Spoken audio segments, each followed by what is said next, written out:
Vision of Humanity's March to Hell. This excerpt is taken from his autobiography, Run with the Vision. It was in a little frame church building in the Tennessee countryside.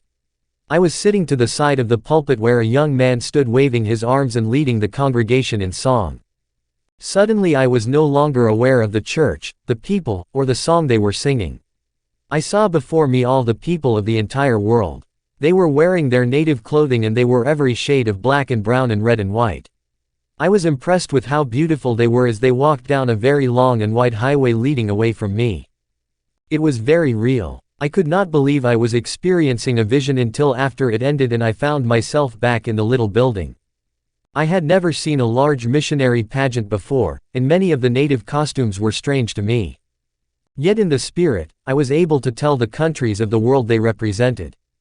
In the vision, God lifted me up until I was looking down upon that uncountable multitude of humankind.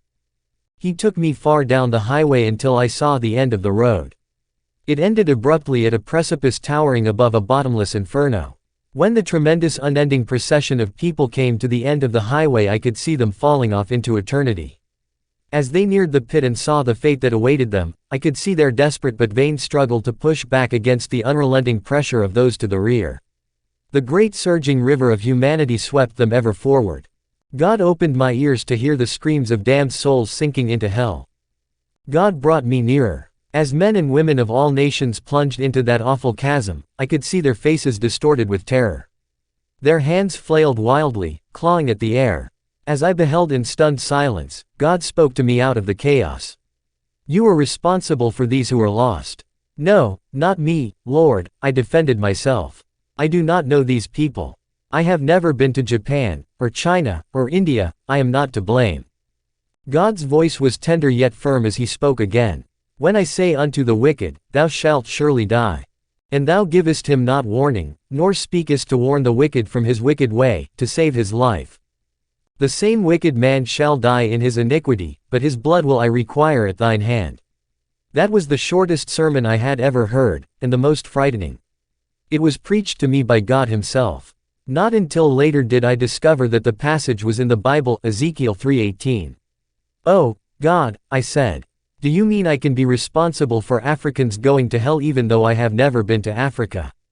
Am I responsible for South Americans being lost when I have never been there?" God left no doubt in my mind. I was impressed that every Christian is responsible for taking the message of God's grace and salvation to those who have never heard. Suddenly the vision was over. I was still trembling. Opening my eyes, I saw that the meeting house was dark and I was there alone.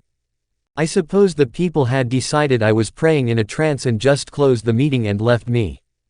It didn't matter. A heavy burden settled down over my soul and my heart felt like it was breaking in two.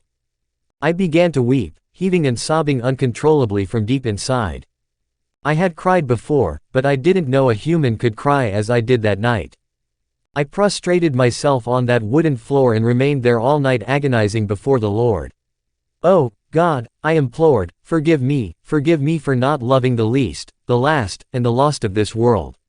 I made a covenant with God that I would run as no man had ever run, I would fight as no man had ever fought, to find the lost and bring them the good news. From that night I knew that the world would be my parish. Vision of Humanity's March to Hell. This